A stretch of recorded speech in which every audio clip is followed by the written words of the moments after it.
Ay, nako. Kailan ba ako makakari sa buhay na ganito? Alam mo pare, pangarap ko talaga maging doktor. Kapag naging doktor ako, nadami ang pera ko. Tsaka, libre ka pa sa ospital ko pare. Eh, ikaw, ano gusto mo maging? Wala pa akong naisip eh. Alam mo kung anong bagay sa'yo? Bagay sa'yo maging pulis.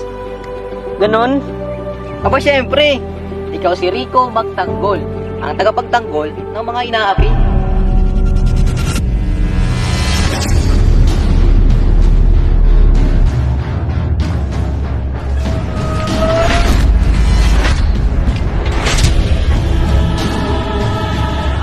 Sige, ito naman muna. Saan na kamay? Kristo! Putik bakit? Dapa! Dapa!